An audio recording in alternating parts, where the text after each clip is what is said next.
नमस्कार, आदाब, सत श्री अकाल। मैं आनंद विश्वकर्मा स्वागत करता हूं आपकी सबसे पसंदीदा अपनी एक बार फिर से क्लास में क्योंकि आज एक बेहतरीन सफ़र की शुरुआत होने वाली है। जैसा कि मैंने आपसे प्रॉमिस किया था, 1 मिनट देखा कि नहीं उस प्रॉमिस को।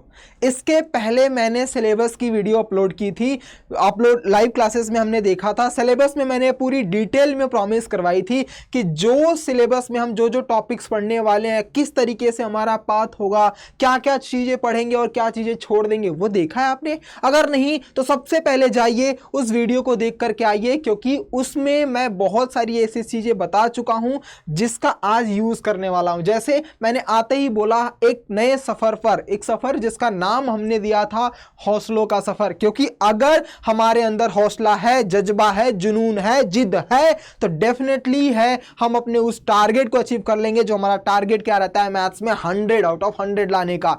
आप मेहनत करो या ना करो, मैं आपके लिए भरपूर मेहनत करके आया हूं बेटा। क्योंकि आप मेहनत करोगे, अगर सपोज करो आप अगर 1 कदम चलोगे, तो कहते हैं ना, कहावत चल रही है जो आजकल मार्केट में बहुत है कि अगर 1 कदम चलोगे तो मैं 2 कदम चलूंगा। ऐसा नहीं बेटा, अगर तुम 1 घंटे मेहनत करोगे तो उसके पीछे मैं 3 घंटे की मेहनत करके लाया रहूंगा। आपको सिर्फ उस पर क्वेश्चंस प्रैक्टिस करनी है।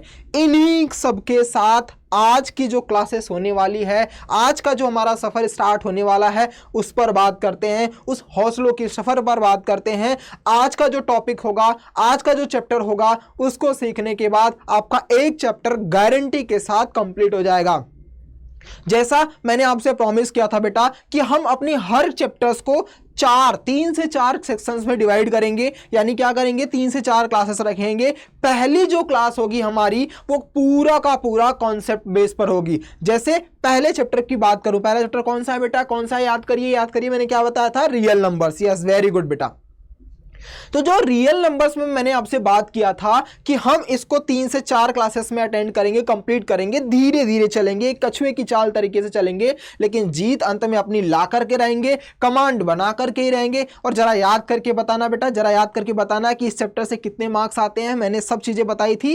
Yes, very good. 5 से 6 मार्क्स रियल नंबर से आते हैं। तो आज का जो कॉन्सेप्चुअल चैप्टर्स है उसको मैं 2 पार्ट में डिवाइड किया हूं। पहला कि आज हम सीखेंगे बेसिक फंडामेंटल, जो 9th को भी कवर करेगा। मतलब 9th में अगर आपने पढ़ाई नहीं की है, नंबर्स के बारे में नहीं पता है, कोई बात नहीं, आज सारे नंबरों को जान जाओगे। आज उन सभी की फैमिली से कौन कौन बिलोंग करता है, जैसे हमारी फैमिली से कौन बिलोंग करता है, मतलब आपकी फैमिली से, आपकी फैमिली में कौन कौन है सब पता रहता है। वैसे ही नंबर की भी एक अपनी फैमिली होती है। उन सभी फैमिली को आज हम डिस्कस करेंगे, बात करेंगे, जानेंगे, और उसके एक एक अंक को, एक एक डेटा को, एक एक वैल्यू को देख करके देखेंगे कि आज के बाद रियल नंबर्स हमारी फैमिली का हिस्सा हो जाएगा। मतलब हम उस पर कमांड बना लेंगे। तो बेटा इन्हीं शब्दों के साथ थोड़ा सा मैं आपको एक ओवरव्यू दे देता हूं कि आज का जो टॉपिक्स होने वाला है। मैंने आपको बताया कि हम इसको 3-4 सेक्शन में बांटेंगे, लेकिन आज हमारा पूरा का पूरा सेशन जो रहेगा वो कॉन्सेप्ट बेस्ड पर रहेगा। कॉन्सेप्ट सीख लिया तो फिर तो बल्ले बल्ले है बेटा। तो आज हम क्या क्या पढ़ने वाले हैं, मैं आपको एक उसकी ग्लिम्स दे देता हूं।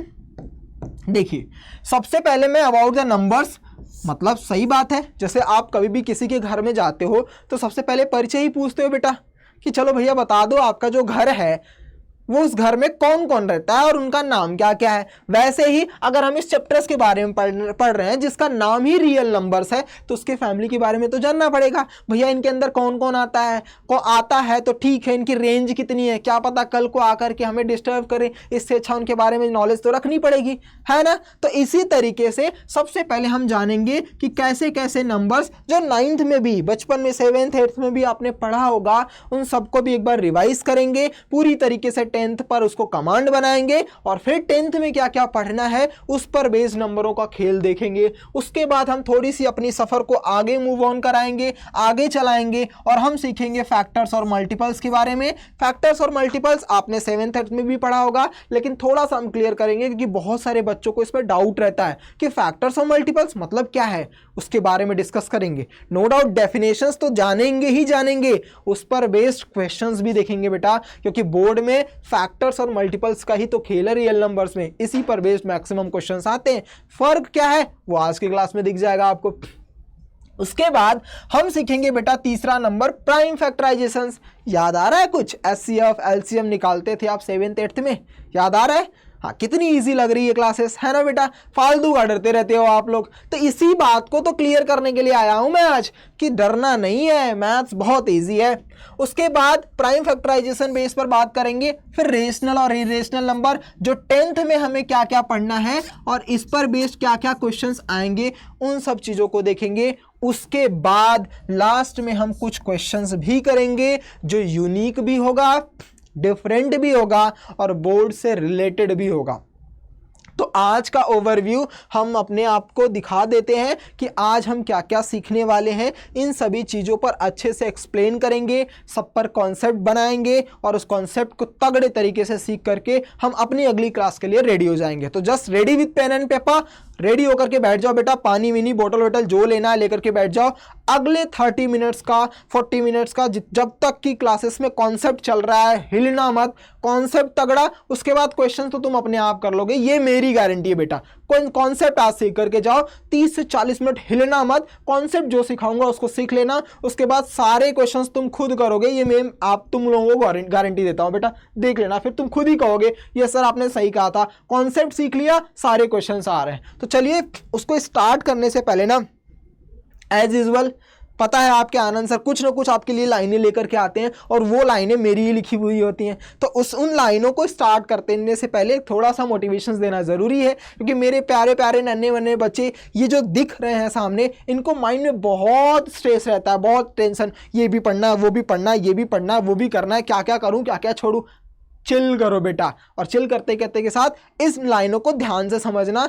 इन लाइनों पर मैं आपको बताना चाहता हूं कि समय को समय से पहले आजमाना होगा, क्योंकि ये जो समय आ गया है ना बेटा, इस पर पढ़ना नहीं। अभी थोड़ा सुन लो बेटा, जैसे मैंने बोला ये जो हमारा गोल्डन पीरियड चल रहा है 10th का, जब तुम लाइफ में उस मोमेंट पर रहोगे ना, उस पोजीशंस पे रहोगे जहाँ पे तुम्हारे अंदर सब कुछ चीज़ें रहेंगी, जब जो भी तुम्हारे पास है, तो उस समय एक ही चीज़ याद आएगा कि यार 10th में ना हम सारे फ्रेंड्स मिलकर के बहुत मज़े भी किए थे, लेकिन मैंने पढ़ाई भी बहुत जम के की थी। और यार थोड़ा सा कॉर्नर में कभी याद रहेगा कि हाँ आनंद सर भी एक थे जो हमेशा पढ़ाते थे और ये टॉपिक्स बताया करते थे।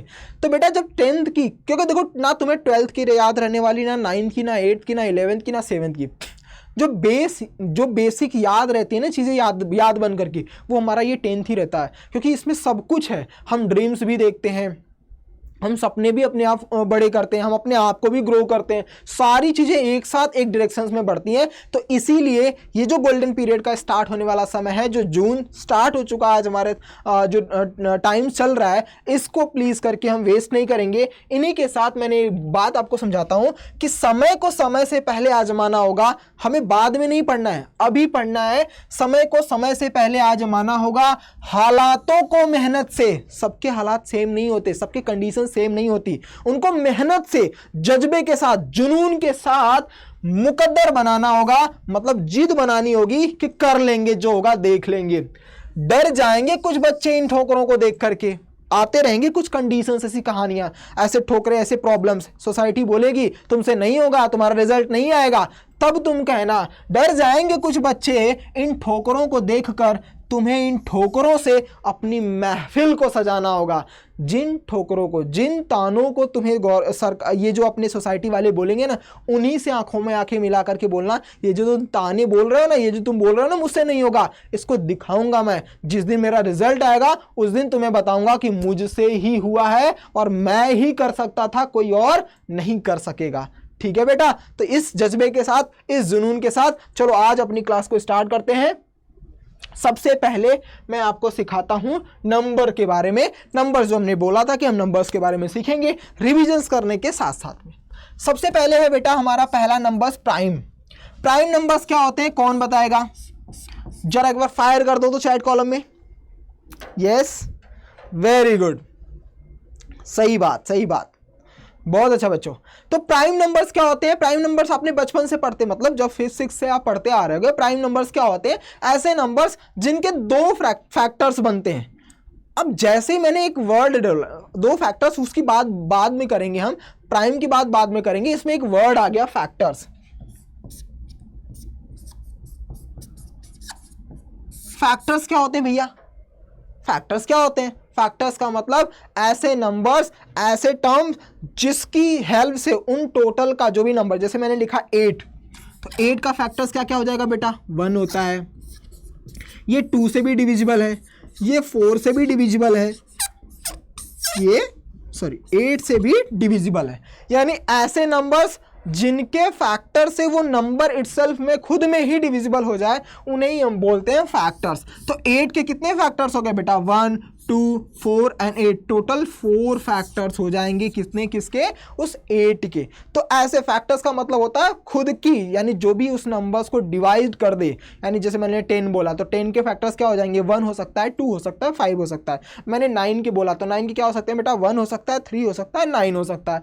तो एक तो खुद 1 होता है, एक इटसेल्फ नंबर भी होते हैं, उसके अलावा भी जो नंबर्स होंगे उसको हम जो उस नंबर को डिविजिबल कर सकते हैं उनको हम फैक्टर्स बोलते हैं। तो आई होप फैक्टर्स आपको समझ में आ गया होगा। जब फैक्टर समझ लिया तो प्राइम को समझ लो बेटा। इनके 2 फैक्टर्स होते हैं, कौन से, इनके 2 फैक्टर्स होते हैं, नोट करते चलना, धीरे धीरे अच्छे से समझते चलेंगे, रिविजन्स करते चलेंगे। पहला एक खुद होता है 1 और दूसरा इटसेल्फ, जो नंबर होगा वही हमारा क्या बन जाएगा, प्राइम का डेफिनेशंस। यानी ऐसे 2 फैक्टर्स जिनका 1 और उनके साथ साथ क्या होता है बेटा, एक सेकेंड,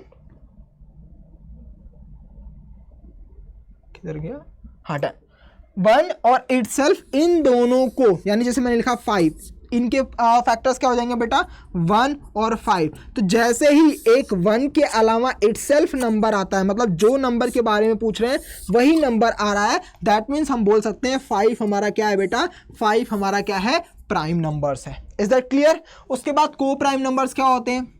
अब को प्राइम नंबर्स, को का मतलब ही होता है पेयर के टर्म्स में।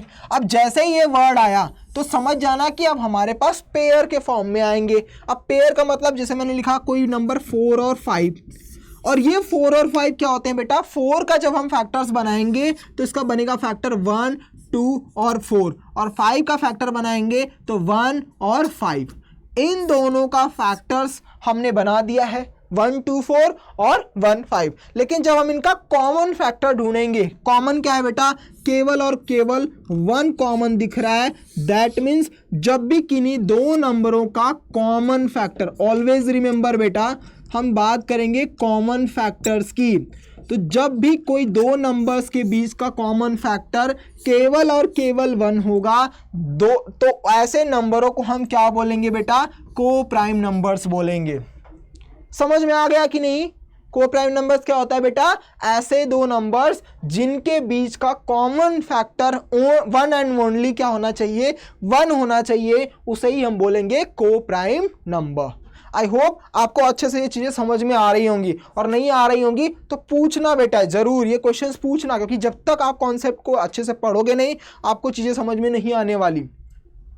तो ये रहा प्राइम। प्राइम क्या होते हैं, जो 1 और इटसेल्फ नंबर्स के अलावा, यानी जो 1 और इटसेल्फ होता है वही हमारा प्राइम नंबर्स हो जाता है। किन्हीं 2 नंबर्स के बीच में अगर कोई कॉमन फैक्टर 1 आता है तो उसे हम बोलते हैं को prime number. Is that clear everyone? Definitions लिखनी है, मैंने डिटेल में आपको डेफिनेशंस नोट करवा दी है। अगर आप बोलोगे बेटा तो पीपीटी में चैट कॉलम में यानी जो पिन करवा दूंगा, और बाद में पीपीटी आप आराम से इसके नोट्स बना लेना प्रॉपर तरीके से। तो प्राइम नंबर्स क्या होते हैं, एग्जैक्टली 2 फैक्टर्स 1 और इटसेल्फ, उसको हम प्राइम नंबर बोलते हैं। को प्राइम में हम बोलते हैं कि जैसे हमारा हाईएस्ट कॉमन फैक्टर्स जिसको हम HCF बोलते हैं, और जो 1 होगा यानी 2 नंबरों के बीच का हाईएस्ट कॉमन फैक्टर 1 होगा, उसको हम बोल देंगे क्या बेटा, को prime numbers. Is that clear? चलिए नेक्स्ट क्वेश्चंस पे चलते हैं बेटा। अब हम देखते हैं नेक्स्ट टॉपिक्स पर, जिसका नाम है कंपोजिट नंबर। अच्छा, मैं ये क्यों सिखा रहा हूँ आपको, क्योंकि इन्हीं के बेस पर एग्जामिनर आपसे क्वेश्चंस पूछेगा। कंपोजिट नंबर के बेस पर नहीं, मैं आपको लास्ट में दिखाऊंगा इसकी एक झलक, जो नंबर्स होते हैं ना उनके बेस पर आपको कैसे घुमा घुमा करके क्वेश्चन पूछता है, और ऐसे ही बोर्ड में आने के चांसेस ज़्यादा रहते हैं। तो उसके लिए प्रिपेयर होने से पहले डेफिनेशंस को अच्छी तरीके से आना चाहिए, क्योंकि अगर डेफिनेशंस अच्छे तरीके से नहीं आएंगी तो उस तरीके के क्वेश्चन को हम टैकल कर ही नहीं पाएंगे। इसलिए मैं आपको सिखा रहा हूं बेटा, ध्यान से धीरे धीरे चीजों को सीखेंगे तभी उस पर हम कमांड बना सकते हैं। ठीक है बेटा, आ जाइए हम बात करते हैं कंपोजिट नंबर की। कंपोजिट नंबर्स क्या होते हैं, कौन बताएगा? कंपोजिट नंबर सिंपल से लैंग्वेज, जैसे मैंने प्राइम बोला तो उसके एग्जैक्टली 2 फैक्टर्स होते हैं, और इसके बोलेंगे अगर हम तो इसको बोल देंगे हम इसको मोर देन 2 फैक्टर्स। यानी जब कभी किसी नंबर्स के मोर देन 2 फैक्टर्स बन जाएंगे उसे हम कंपोजिट नंबर बोलते हैं। और इसके स्मॉलेस्ट कंपोजिट नंबर क्या होता है बेटा? स्मॉलेस्ट कंपोजिट नंबर होता है आपका 4। स्मॉलेस्ट कंपोजिट नंबर क्या होते हैं बेटा? 4। क्यों? क्योंकि 4 के जो फैक्टर्स बनते हैं, एक 1 होता है, एक 2 होता है, एक 4 होता है। तो मोर देन 2 फैक्टर्स, इसीलिए मैंने आपको स्टार्टिंग में ही फैक्टर समझा दिया था कि जिन नंबरों, और फैक्टर्स जो होता है ना बेटा, या तो इससे कम होगा या इसके इक्वल होगा। तो देखो 4 तो आ रहा है और 4 से कम भी नंबर्स आ रहे हैं, तो ऑलवेज रिमेंबर फैक्टर्स जो होगा, जो गिवन नंबर होगा उसके अंदर ही आएगा, यानी उन्हीं के बीच में से, उनसे पहले आने वाले नंबरों में से ही उसका कोई फैक्टर बनेगा, या तो इटसेल्फ वो नंबर होगा अपने आप में फैक्टर। फैक्टर्स कभी भी गिवन नंबर से ज़्यादा नहीं हो सकता, कि ऐसा नहीं कि 4 जो है वो 12 का फैक्टर, ऐसा नहीं बोल सकते बेटा। ऑलवेज रिमेंबर फैक्टर्स बोले तो जो नंबर्स गिवन है आपको उसी से कम या फिर उसके इक्वल ही फैक्टर्स बन सकता है, उन्हीं के पहले या वही नंबर को डिविजिबल कर सकते हैं, उन्हें ही हम फैक्टर्स बोलते हैं। Is that clear everyone? Very good. तो कंपोजिट नंबर्स क्या होते हैं? जिसके मोर देन 2 फैक्टर्स होते हैं। 2 फैक्टर्स जैसे मैंने एग्जांपल्स के लिए दिखा दिया। और स्मॉलेस्ट जो हमारा कंपोजिट नंबर होता है वो क्या होता है बेटा? 4 होता है। क्लियर? Very good. डेफिनेशंस मैंने नोट करवा दिया है, चाहिए तो आप आराम से बैठ करके इसके नोट्स प्रॉपर तरीके से बना लेना बेटा, ठीक है? चलिए अब हम आते हैं अपनी क्लास में, जो हमारा मोरल है, जो हमारे टॉपिक्स का पूरा स्ट्रॉन्ग पॉइंट है, मतलब जो हमारे चैप्टर का नाम ही है, जिसको हम बोलते हैं रियल नंबर्स। अब ये रियल नंबर्स क्या होता है बेटा? सुनो ध्यान से। जैसे मैं बात करूं अगर कि हमारी फैमिली का सबसे सीनियर मेंबर कौन होता है? हमारे दादाजी होते हैं ना। दादाजी के बाद, उनकी कमांड के बाद कौन संभालता है? हमारे पिताजी, मम्मी जी। उसके बाद अगर नहीं रहे तो फिर तो हम राजा आदमी हैं। हमारी कौन सुनने वाला है घर में? जब घर में कोई नहीं रहता तो घर के मालिक तो हम ही हैं। कोई भी आएगा आप ही से पूछ करके जाएगा, है ना। उसी तरीके से जब एक फैमिली को एक ग्रुप में डिवाइड करके बांटा जा सकता है तो नंबरों को क्यों नहीं, उसी को नंबर फैमिली बोला गया। और उस नंबर फैमिली के हेड को बोला जाता है रियल नंबर्स। क्या बोला जाता है? Real numbers. यानी पूरा हेड ही यही है, यानी इसी के अंदर जितने भी नंबर्स आते हैं ना वो सब इसी के अंदर इंक्लूडेड हो जाते हैं। तो रियल नंबर्स को बेसिकली 2 टाइप्स में डिवाइड किया गया, एक रेशनल नंबर्स के फॉर्म में और एक इरेशनल नंबर्स के फॉर्म में। अब याद करो 7th 9th 8th में क्या पढ़ा था आपने कि what is the rational numbers? Those numbers which are present in the form of p/q where q is not equals to 0। जब कोई ऐसा नंबर जो p/q के फॉर्म में प्रेजेंट किया जा सकता हो और q की वैल्यू कभी भी 0, यानी डिनोमिनेटर की वैल्यू कभी भी 0 नहीं होनी चाहिए, ऐसे नंबरों को हम बोलते हैं रेशनल नंबर्स। क्लियर? और इसी को अगर उल्टा कर दिया जाए, यानी रेशनल नंबर की बात किया जाए, तो ऐसे numbers which are not present in the form of p/q where q is not equals to 0 is called as a irrational numbers. तो ये जो होता है ना बेटा, ये p/q के फॉर्म में नॉट फॉर्म होता है, मतलब प्रेजेंट नहीं किया जा सकता जहां पे q is not equals to 0। तो ऑलवेज रिमेंबर ये फॉलो अप नहीं, यानी ये फॉर्म नहीं किया जा सकता, उसे हम इरेशनल नंबर्स बोलते हैं। और जिसको फॉर्म किया जा सकता है उसको हम रेशनल नंबर बोलते हैं। अब जब रेशनल नंबर्स आया तो बहुत सारे नंबरों ने इनसे पंगा कर दिया। पंगा क्या कर दिया? बोले भैया मुझे डिवाइड करो, मुझे डिस्ट्रीब्यूट करो कि मुझे कौन सी फैमिली में जाना है। जैसे हर घर के 2 मेंबर्स अगर सीनियर होते हैं तो जैसे एक क्रिकेट में लोग बोलते हैं ना, अगर जैसे हमारे आसपास के लोग होते हैं तो पहले बोल देते भैया जो अच्छा खेलता है हमारे में आ जाना, और जो अच्छा नहीं खेलता वो दूसरी टीम में चले जाना। वैसे ही ये दोनों ने भी आपस में डिसाइड कर लिया कि भैया कौन कौन सा नंबर मेरे अंडर में आने वाला है। तो उसको तरीकों से सीखने के लिए लोगों ने बताया कि ठीक है भैया हम डिस्ट्रीब्यूट कर देते हैं, तुम टेंशन मत लो, आपस में झगड़ा मत करो, लड़ाई मत करो, हम डिस्ट्रीब्यूट कर देते हैं इक्वली फॉर्मेट में, ताकि तुम भी खुश हो जाना और हम भी खुश हो जाते हैं। तो सबसे पहले आता है होल नंबर्स। सबसे पहले जो रेशनल नंबर्स की फैमिली का हिस्सा बना उसका नाम क्या था बेटा? Whole numbers. अब होल नंबर्स को क्या बोला जाता है? होल नंबर्स को बोला जाता है those numbers which are starting from the 0 and goes to infinite, यानी 0 से लेकर के इनफाइनाइट तक नंबर जाने वाले सभी के सभी नंबर्स होल नंबर्स की कैटेगरी में आ जाते हैं। उसके बाद दूसरा आया नेचुरल नंबर्स। बेटा इसको मोस्ट इंपॉर्टेंट कर लेना, क्योंकि इसका 90% यूज जो है ना बेटा, 90% यूज जो है ना हम करेंगे अपनी क्वेश्चंस वाली क्लास में। जब जब नेचुरल नंबर्स लिखा आएगा तब तब एन की वैल्यू का डेफिनेशंस ही यूज करना पड़ेगा तुम्हें, क्योंकि नंबरों को वहीं से रखना पड़ता है। नेचुरल नंबर्स क्या हो गए बेटा? Natural numbers those numbers which are starting from the 1 and goes to infinite is called as a natural numbers. Clear? Whole numbers क्या होते हैं? जो 0 से स्टार्ट होकर के इनफाइनाइट तक जाते हैं उसे हम होल नंबर्स बोलते हैं, और जो 1 से स्टार्ट होकर के इनफाइनाइट तक जाते हैं उसे हम नेचुरल नंबर्स बोलते हैं। उसके बाद इंटीजर्स। अब ये इंटीजर्स क्या होते हैं बेटा? इंटीजर्स ने कहा कि ठीक है भैया तुमने तो डिसाइड कर लिया है, तुमने होल को होल बता दिया कि कहाँ से स्टार्ट हो रहा है, नेचुरल को बता दिया, बाकी बचे नंबरों का क्या? तो जब सभी नंबरों को कंबाइन कर दिया गया, यानी जब होल को नेचुरल के साथ, यानी होल में नेचुरल आ जाए, अगर 0 को निकाल दिया जाए तो नेचुरल नंबर बन जाएगा, और 0 को ऐड कर दिया जाए तो होल नंबर बन जाए। यानी जब होल नंबरों के साथ नेगेटिव नंबर को जोड़ दिया गया, नेगेटिव इंटीजर्स को जोड़ दिया गया, तो उस पूरी फैमिली को बोला गया इंटीजर्स, जिसमें कौन कौन होते हैं बेटा? होल नंबर्स होते हैं, और दूसरा नेगेटिव नंबर्स होते हैं।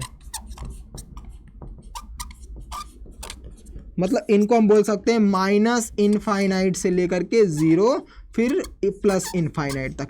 ये सारे नंबर्स क्या होते हैं बेटा? ये सारे के सारे नंबर्स क्या हो जाते हैं? हमारे इंटीजर्स की कैटेगरी में आ जाते हैं। क्लियर?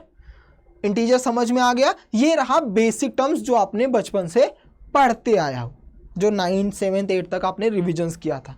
अब 10th में क्या है, इसका यूज़ कैसे करेंगे, और 10th में और क्या ऐड हुआ है उसके बारे में डिस्कस कर लेते हैं बेटा। देखो अब 10th में 2 पॉइंट और जुड़ गया, जिसको हम बोलते हैं टर्मिनेटिंग और नॉन टर्मिनेटिंग। ये भी इसके पार्ट क्या है, यानी रेशनल नंबर्स की फैमिली का हिस्सा है। टर्मिनेटिंग का मतलब ऐसे नंबर जिसको हम डिविजिबल कर सकते हैं। अब या तो वो डेसिमल के फॉर्म में हो, लेकिन वो एग्जैक्टली कंप्लीट डेसिमल का फॉर्म हो। जैसे मैंने लिखा 2/5 को डिवाइड करो, तो इसको करोगे तो 0.4 आंसर आ जाएगा। तो ये डेसिमल में तो है लेकिन एग्जैक्टली डिविजिबल है, यानी इसका रिमाइंडर 0 बन सकता है आफ्टर द डेसिमल के बाद भी, तो इसको हम बोल सकते हैं कि ये हमारा रेशनल नंबर्स है। मतलब बोला गया कि अगर हम ऐसे नंबरों को जिनको हम कंप्लीट डिवाइड कर सकते हैं, जिसमें हम रिमाइंडर 0 ला सकते हैं, इधर वो डेसिमल के फॉर्म में हो या फिर वो कंप्लीट फॉलो अप करता है होल नंबर्स को, कंप्लीट फॉलो करता है नेचुरल नंबर्स को, तो वो रेशनल नंबर्स की कैटेगरी में आएगा। उसमें उन्होंने बोला टर्मिनेटिंग और non terminating but repeating numbers. Non terminating but repeating numbers भी किसकी कैटेगरी में आता है बेटा? Rational number. अब दो चीजों में डिफरेंस क्लियर याद रखना बेटा। Non terminating but non repeating आ जाएगा कहां पर? इरेशनल में। और नॉन टर्मिनेटिंग बट नॉन की जगह पे रिपीटिंग वर्ड आ जाए तो कहां पे आ जाएगा बेटा? रेशनल नंबर्स में। इसमें ही कंफ्यूजन होता है, तो याद रखना। जैसे मैं इसको अगर डिवाइड करूंगा तो 0.6666। नॉन टर्मिनेटिंग का मतलब क्या होता है? जिसका टर्मिनेट नहीं किया जा सकता, मतलब जिसका रिमाइंडर 0 नहीं लाया जा सकता। और प्लस बट रिपीटिंग, देखो 666 आता जाता है, तो ऐसे नंबरों को बोला गया कि ये हम कैटेगरी में डाल देंगे रेशनल नंबर्स की फैमिली में। लेकिन अब अगर non terminating but non repeating number, मतलब जस्ट लाइक ऐसा कि 1 पॉइंट पहले 0 आया, फिर 00 के बाद 1 आया, फिर 000 के बाद, ऐसा चलता चला जा रहा है। या फिर अगर हम बात करें 1 के बाद 1.23 आया, फिर 223 आया, फिर 233 आया, ऐसे नंबर्स जब बढ़ते चले जाते हैं ना, तो इन नंबरों को बोला जाता है क्या बेटा? इन नंबरों को बोला जाता है इरेशनल नंबर्स। और सबसे मोस्ट इंपॉर्टेंट बताऊं बेटा, जितने भी कंप्लीट, अगर मैं इसको लिखूं यहाँ पे, देखो जितने भी कंप्लीट स्क्वायर या फिर क्यूब वाले नंबर होंगे ना, वो सब रेशनल की कैटेगरी में आ जाएंगे। और जितने भी अनकम्प्लीट स्क्वायर या क्यूब वाले वर्ड आते हैं वो कहाँ जाएंगे?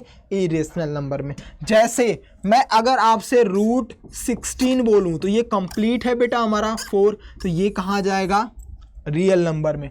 मैंने लिखा √15, क्या ये कंप्लीट है बेटा? इसका स्क्वायर रूट निकाल सकते हैं? नहीं निकाल सकते। इसीलिए हम क्या करेंगे बेटा? इसको हम कहाँ भेज देंगे? भैया तुम दूसरी साइड चले जाओ। कहाँ पे चले जाओ, इरेशनल नंबर।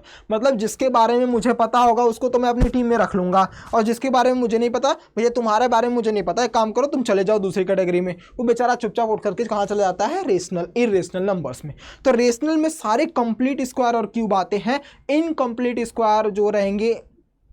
अब इसमें कभी कभी ऐसा होता है कि जब हम कंप्लीट स्क्वायर का नंबर्स निकालते हैं ना, तो जब नॉन टर्मिनेटिंग के साथ साथ रिपीटिंग वर्ड आ जाता है तो रेशनल में डाल देंगे, लेकिन मैक्सिमम 99% केसेस में यही होता है बेटा कि वो सारे के सारे इरेशनल्स में आ जाते हैं। तो याद रखना कि जितने भी स्क्वायर रूट वाले क्वेश्चन होते हैं जो इनकम्प्लीट है, मतलब अनकम्प्लीट, जिसको हम लोग कंप्लीट स्क्वायर नहीं है, इनकम्प्लीट स्क्वायर है, जिसका हम फाइनल आंसर नहीं निकाल सकते कंप्लीट रेशनल नंबर के फॉर्म में या फिर होल नंबर्स के फॉर्म में, होल नंबर्स एग्जैक्टली बोल सकते हैं, होल नंबर्स के फॉर्म में अगर हम उसका कंप्लीट स्क्वायर नहीं निकाल सकते तो वो हम कहां डाल देंगे बेटा, इरेशनल नंबर्स में। Is that clear? दोनों के बीच का डिफरेंस समझा? इस सब के बाद भी तुम्हें एग्जामिनर्स फंसा सकता है। कैसे? कुछ कीवर्ड की हेल्प से। जैसे देखो, इंपॉर्टेंट इंटीजर्स के बारे में देख लो। अब सबको पता है बेटा कि पॉजिटिव इंटीजर्स क्या होते हैं। जी सर पता है, +1 +2 से लेकर के प्लस इनफाइनाइट तक ये सारे नंबर पॉजिटिव इंटीजर्स हो जाएंगे। हाँ जी सर पता है। तो सर ये नॉन पॉजिटिव क्या हो जाएगा? अब एग्जामिनर आपसे क्वेश्चंस में पॉजिटिव ना दे करके नॉन पॉजिटिव बोल देगा।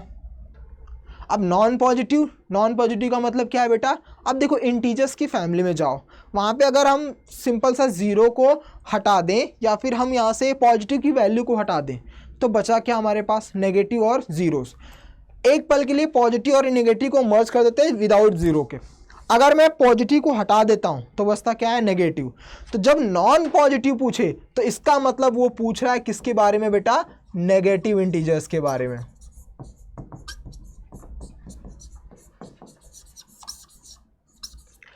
और अगर नेगेटिव इंटीजर्स आपको पता है क्या है सर? -1 -2 -3 से लेकर के माइनस इनफाइनाइट तक। तो जब ये कंडीशंस आ जाती है आपकी नेगेटिव इंटीजर्स पर, जहाँ पे हमारी वैल्यू माइनस नेगेटिव फॉर्म में आ रही है, तो अगर आपसे कोई पूछता है कि नॉन नेगेटिव इंटीजर्स बता दो, नॉन नेगेटिव इंटीजर्स बता दो, तो भैया दोनों की फैमिली में से अगर नेगेटिव को हटा दोगे तो बचेगा क्या? पॉजिटिव। तो इसका दूसरा नाम हो जाता है पॉजिटिव इंटीजर्स।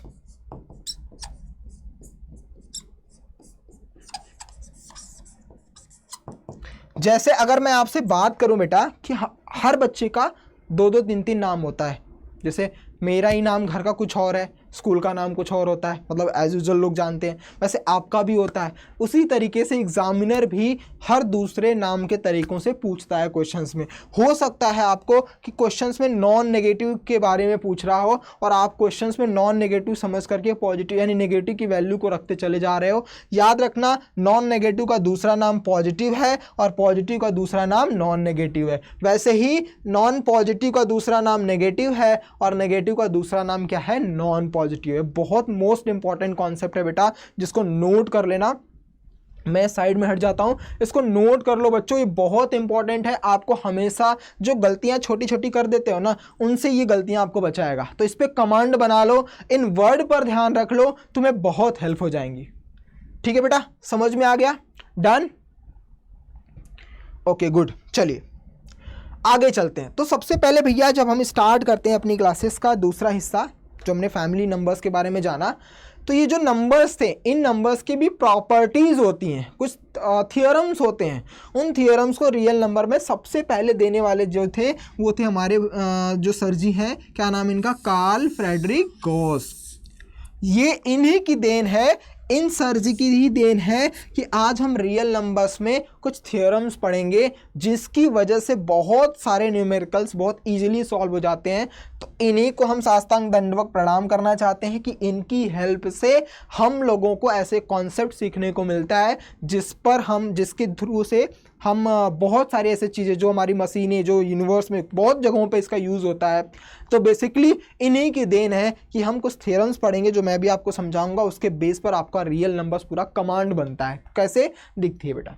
तो सबसे पहला नंबर आता है प्रॉपर्टीज़, जिसमें पहला नंबर्स की थियोरम्स आती है फंडामेंटल थ्योरम ऑफ अरिथमेटिक, जिसके शॉर्ट फॉर्म में FTA बोलते हैं हम लोग। तो आज से आप भी बोलना फंडामेंटल थ्योरम ऑफ अरिथमेटिक यानी FTA का रूल क्या होता है। तो सिंपल सा 1 लाइन में समझाता हूं बेटा, ये तो आपकी डेफिनेशंस है। जब भी फंडामेंटल थ्योरम ऑफ अरिथमेटिक्स पूछे बस इतना याद रखना कि उनके जो प्रोडक्ट ऑफ प्राइम्स होंगे, प्रोडक्ट ऑफ प्राइम,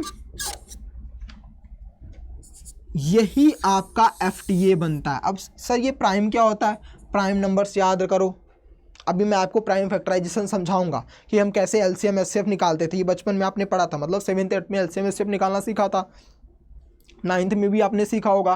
तो उस केस में जब प्रोडक्ट ऑफ प्राइम्स की बात की जाएगी, मतलब फंडामेंटल थ्योरम्स की बात की जाएगी, तो उसका हमेशा यूज होगा कि जो भी प्रोडक्ट ऑफ प्राइम्स होगा वही हमारा फंडामेंटल थ्योरम्स हो जाएगा। बट इसके जो फैक्टराइजेशंस होंगे वो होंगे यूनिक, अपार्ट फ्रॉम द उनका क्या, in which the prime factors occurs, मतलब अपार्ट फ्रॉम द ऑर्डर कुछ भी हो सकता है, बट उनके पोजीशन, उसके नंबर्स, हर नंबरों के प्राइम फैक्टर्स जो होते हैं वो डिफरेंट होते हैं। जैसे अगर मैं 2 का प्राइम फैक्टर बनाऊं बेटा तो 1 × 2 होता है।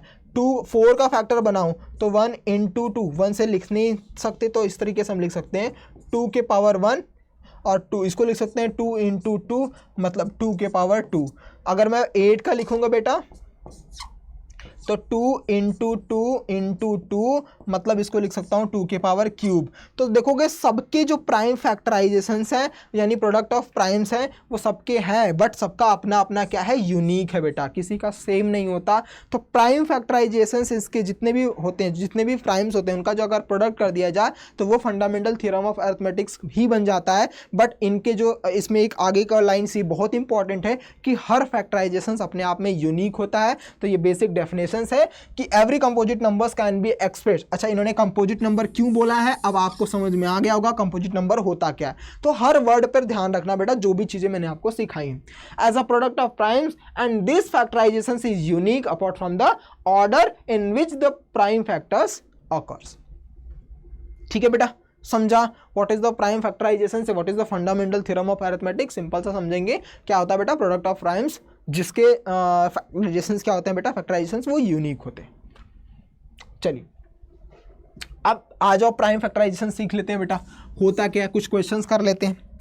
तो जो 2 कॉन्सेप्ट सिखाया है मैंने जिसके बिहार पर, और तीसरा कॉन्सेप्ट मैं प्राइम फैक्टराइजेशन से सिखाऊंगा कि जहां से हमें फॉर्मूले के बेस पर क्वेश्चंस कैसे पूछते हैं। वो एक फॉर्मूला लिखते हैं, जैसे हम बचपन 7th 8th में पढ़ा था हमने कि जब भी हम ये प्रूव करके भी देखेंगे हाईएस्ट कॉमन फैक्टर निकालते हैं, उसका मल्टीप्लाई अगर लीस्ट कॉमन मल्टीपल से कर दिया जाए तो इन दोनों का जो मल्टीप्लिकेशंस होता है वो उन दोनों नंबरों के मल्टीप्लिकेशंस के इक्वल हो जाता है जिसके बारे में हम, जिसका HCF और LCM निकाल रहे होते हैं। जैसे मैं अगर बोलूं कि 12 और 13 का हमें HCF और LCM निकालना है, तो अगर इसका मल्टीप्लाई कर देंगे तो जो भी 12 और 13 का HCF और LCM होगा वो उन दोनों का मल्टीप्लाई के इक्वल हो जाएगा। जैसे HCF इन दोनों में क्या होगा बेटा, तो इसका बनाएंगे हम 12 का फैक्टर्स। कैसे बनाएंगे, 2 6 जा, 2 3 जा, 3 1 जा। तो इसके प्राइम फैक्टराइजेशन बनेंगे 2 × 2 × 3 मतलब लिख सकता हूँ 2 के पावर 2 × 3 के पावर 1। ये हमारा प्राइम फैक्टराइजेशन हो गया।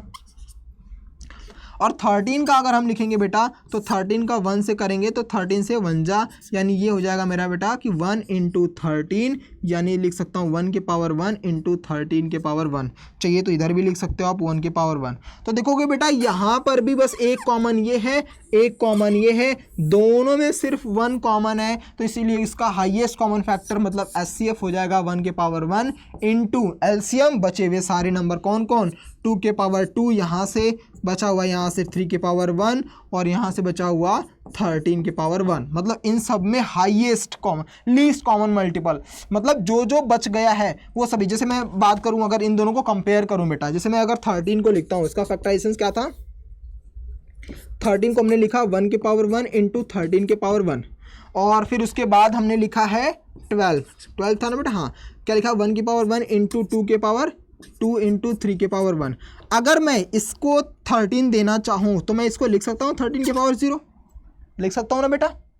और अगर इसके पास जो नहीं है, इसके पास अगर मैं लिखूँ 2 के पावर 0 × 3 के पावर 0, तो देखो 1 13 2 3 इसके पास भी है, 1 2 3 13 इसके बाद भी सेम नंबर्स बेस वाला हो गया। अब आपने पढ़ा था जब 7th की क्लास में एक्सपोनेंट एंड पावर का चैप्टर हुआ करता था, तो आपने पढ़ा था जब भी किसी भी नंबर्स के फॉर्म में अगर जीरो आ जाता है, नंबर्स या वेरिएबल्स के पावर में जीरो होता है, तो उसकी वैल्यू हमेशा 1 मानी जाती है। तो जब 1 से मल्टीप्लाई करोगे तो वही नंबर बचेगा। तो डिफरेंस के लिए अगर हम उसकी पोजीशन चेंज कर दें सिर्फ उनके बेस पर रख करके, तो उसके आंसर में कोई डिफरेंशिएट नहीं होगा, उसका आंसर सेम माना जाएगा। अब इन दोनों का अगर मैं लीस्ट कॉमन मल्टीपल देखूं, लीस्ट कॉमन मल्टीपल मैंने फैक्टर्स तो समझा दिया था। मल्टीपल क्या होता है? टेबल। जैसे 2 का मल्टीपल क्या है? 2 का टेबल पढ़ डालो। 3 का मल्टीपल क्या होता है बेटा? 3 का टेबल पढ़ डालो। तो जो भी आप टेबल्स के फॉर्म में पढ़ते हो ना, वही उसका मल्टीपल्स बन जाता है। ठीक है, तो एलसीएम क्या हो जाएगा बेटा? एलसीएम इन दोनों से जो जो हाईएस्ट है, लीस्ट कॉमन का मतलब होता है जो जो, अब एचसीएफ में हमें अगर ढूंढना होता था तो हमने क्या किया बेटा? एचसीएफ का मतलब हाईएस्ट कॉमन फैक्टर। इन दोनों में हाईएस्ट क्या है? जो कॉमन दिख रहा है 1 के पावर 1 था, इसलिए इसका हाईएस्ट बच गया। लोवेस्ट जो जो के पास, 13 के पास, इन दोनों में बेटा देखो इन दोनों में कौन है हाईएस्ट? तो इन दोनों में 13 के पावर 1 है। ठीक है, 2 में देखो 2 के पावर 2 है, और उसके बाद 3 में देखो तो ये वाला ज़्यादा है, मतलब 3 के पावर 1। ये सारे नंबर एलसीएम बन जाएंगे, ये सारे नंबर एचसीएफ। जब इनका मल्टीप्लाई करोगे तो वो इसके मल्टीप्लिकेशंस के इक्वल हो जाते हैं। तो फॉर्मूला यही बनता है जब 2 नंबर्स के एचसीएफ और एलसीएम निकालते हो। ये मोस्ट इंपॉर्टेंट है, इसको नोट कर लेना बेटा। इस पर बेस्ड क्वेश्चंस तुम्हें मिलते हैं स्कूल में भी और बोर्ड में भी। कैसे, वो हम अगली क्लासेस में जब क्वेश्चंस करवाऊंगा तब मैं बताऊंगा आपको। आज हम सिर्फ कॉन्सेप्ट सीख रहे हैं, तो इसको मोस्ट इंपॉर्टेंट करके इस कॉन्सेप्ट को नोट कर लेना। ठीक है बेटा, डन। चलिए अभी मैं आपको इस क्वेश्चन का सॉल्यूशंस बता देता हूं।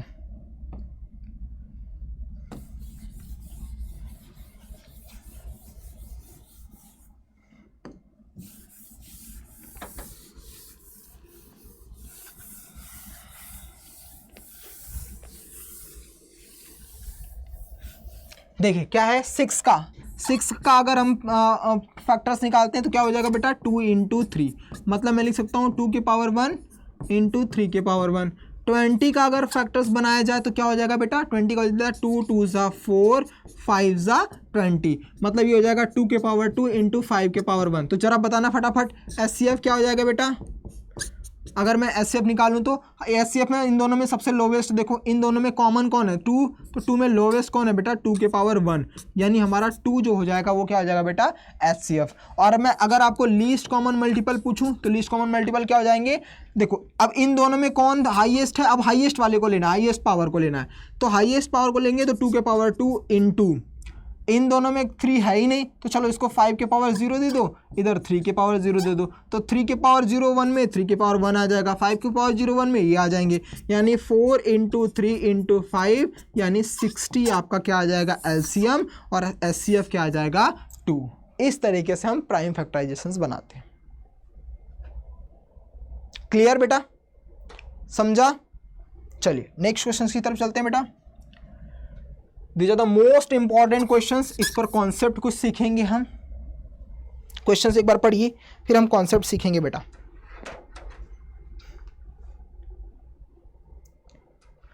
कॉन्सेप्ट है क्या? क्वेश्चंस कहता है कंसीडर द नंबर्स 4 के power n where n is a natural numbers. आ गया भैया नेचुरल नंबर्स, इस तरीके से क्वेश्चंस में पूछेगा। अब नेचुरल नंबर जहां भी होगा n की वैल्यू कहाँ क्या दिमाग में आएगी?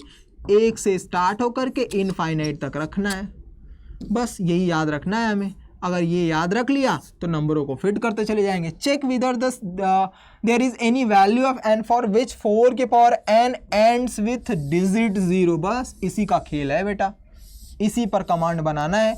ये वर्ड याद रख लेना, इस पर बेस्ड क्वेश्चंस आएगा। जब भी किसी डिजिट का एंड, यूनिट डिजिट का एंड अगर 0 पूछता है, तुम्हें बस 2 चीज़ें याद रखनी है बेटा। जैसे अगर मुझे यूनिट डिजिट मान लीजिए यहाँ पे 20 है, तो मुझे क्या करना पड़ता है? अगर इसका मैं फैक्टर बनाऊँ तो 2 इंटू 2 इंटू 5 करते हैं हम। 10 का फैक्टर बनाना है तो 2 इंटू 5 करते हैं हम। 30 का फैक्टर बनाना है तो 2 इंटू 3 इंटू 5 करते हैं हम। अच्छा एक चीज़ देख रहे हो बेटा, सबसे स्मॉलेस्ट टेंस वाला, सबसे स्मॉलेस्ट अगर मैं बात करूं जिसका डिजिट यूनिट डिजिट 0 होगा, वो क्या है बेटा? आपका 10। तो उसमें कितने प्राइम फैक्टर आ रहे हैं? 2। कौन कौन से? 2 और 5। इसका मतलब है सिर्फ यही दो नंबर्स हैं जिनके मल्टीप्लाई करने पर यूनिट डिजिट पर 0 आता है। इसके अलावा कोई भी दूसरा नंबर नहीं हो सकता, कोई भी तीसरा नंबर नहीं हो सकता कि अगर हम उसको रखें तो उसका मल्टीप्लाई करने पर यूनिट डिजिट 0 आता है। तो जब भी ऐसा क्वेश्चंस पूछे, चाहे 4 के पावर n लिखे, 6 के पावर n लिखे, 12 के पावर n लिखे, 20 के पावर n लिखे, कुछ भी ऐसा लिखे, हमेशा आप कंपेयर करोगे कि क्या उनके एंड डिजिट पर जो भी नंबर दिया गया है उनमें 2 और 5 फैक्टर्स आते हैं। इनमें से कोई एक नहीं बेटा, क्योंकि 2 रखने पर यूनिट डिजिट 0 नहीं आ सकता, केवल 5 रखने पर यूनिट डिजिट 0 नहीं आ सकता। दोनों आ रहे हैं क्या? अगर दोनों आ रहे हैं तो ये डिवाइड कर देगा, ये कंडीशंस को सेटिस्फाइड करेगा। अगर दोनों नहीं आ रहे हैं तो नहीं करेगा। तो आइए देखते हैं बेटा, सिंपल सा, जैसे 4 के पावर n है तो पहले हम 4 के बारे में देख लेते हैं। 4 को मैं क्या लिख सकता हूं? 2 इंटू 2 के पावर n। इसको मैं क्या लिख सकता हूं? 2 के पावर 2 के पावर में होल पावर n लिख सकता हूं। 2 दो बार आया है। अब इन दोनों का मल्टीप्लाई होकर के 2 के पावर 2n बन जाएगा।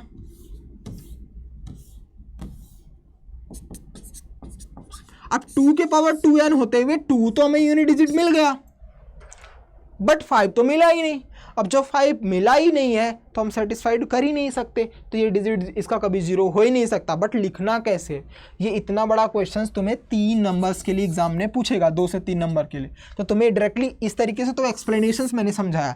लिखना कैसे है देखो, मैं आपके लिए लिख करके लाया हूँ बेटा।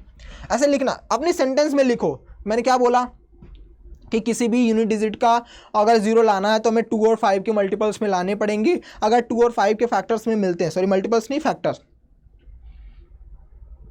2 और 5 के फैक्टर्स में मिलते हैं तो हम क्या करेंगे, उसका उस कंडीशंस को सेटिस्फाइड करेगा।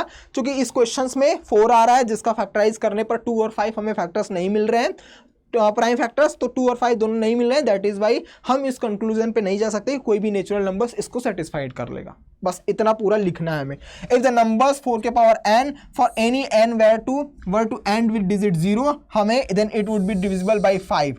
2 और 5 दोनों से होना चाहिए। That is the prime factorizations of 4 के power n would contain the prime 5। This is not possible because 4 के पावर जो हमने कंडीशन समझाई थी, so that only prime in the factorization is 2 हमें मिल रहा था, 5 मिल नहीं रहा था। That is by uniqueness of, मैंने बताया था ना फंडामेंटल थ्योरम्स का कॉन्सेप्ट क्या था कि वो यूनिक होते हैं। तो उसी कॉन्सेप्ट की हेल्प से, अरिथमेटिक गारंटीज की हेल्प से हम ये बोल सकते हैं कि कोई भी नेचुरल नंबर्स जो 4 के पावर n में एंड्स विद डिजिट 0 नहीं हो सकता। इस तरीके से हम पूरा एक्सप्लेनेशन देंगे तो 2 से 3 मार्क्स के लिए आएगा। अब ये नंबर बदल सकता है, यहाँ पे मैं 6 के पावर n लिख सकता हूँ, 12 के पावर n लिख सकता हूँ, 15 के पावर n लिख सकता हूँ। तो हमेशा याद रखना कुछ भी लिखे, एक्सप्लेनेशन वही लिखना है, क्योंकि यूनिट डिजिट 0 लाने के लिए हमें 2 और 5 दोनों चाहिए। ठीक है बेटा, क्लियर? समझा सबको? चलो वेरी गुड। एक क्वेश्चंस मैं आपके लिए होमवर्क दे देता हूं। अब यूनिट डिजिट मुझे 6 लाना है। यूनिट डिजिट मतलब एंड डिजिट विद 6 है। ये आपके लिए होमवर्क है, ये आप करके लाना। मैं आपको आपकी अगली क्लासेस में बताऊंगा कि यूनिट डिजिट 6 लाने के लिए हमें क्या क्या चीज़ें चाहिए। स्क्रीनशॉट ले लो, अगले क्वेश्चंस पर चलते हैं। उसी कॉन्सेप्ट पर बेस मैंने एक क्वेश्चन होमवर्क दे दिया है। देखो एक और होमवर्क है। अच्छा, इसको एक्सप्लेनेशन तुम लोग लिखना, मैं आपको समझा रहा हूँ। 12 के पावर n है तो 12 का फैक्टर बनाओ। पहले क्या लिख सकता हूँ मैं? 2 इंटू 3, 2 इंटू 2 इंटू 3, यही होगा ना बेटा? यानी लिख सकता हूँ 2 के पावर 2 इंटू 3 के पावर n के पावर n, 1 के पावर n। अब इसमें कहीं 2 तो है, 5 है क्या? 5 है क्या? नहीं है। तो जब 5 नहीं है तो ये एंड नहीं हो सकता। दैट इज वाई हमने शो कर दिया। यही तो बोला था कि ये कैन नॉट एंड विद 0 और 5। सही बात है, क्योंकि इसमें 5 है ही नहीं। That is why we can say कि ये जो नंबर्स है ये एंड डिजिट विद 0 नहीं हो सकता। It is proved.